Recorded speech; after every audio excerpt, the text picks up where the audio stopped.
Dengan kita, pegawai BNN Kota Banda Aceh, dalam rangka untuk menyambut bulan suci Ramadan.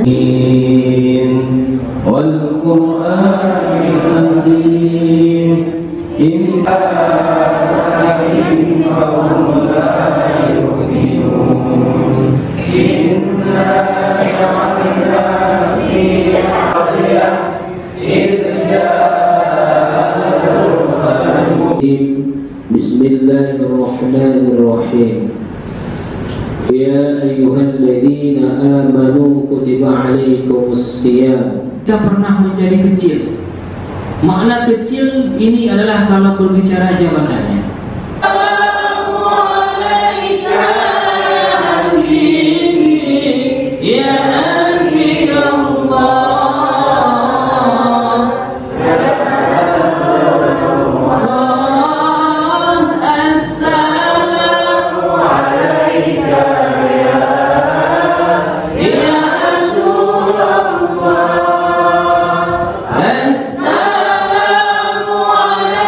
Muhammad billah taslim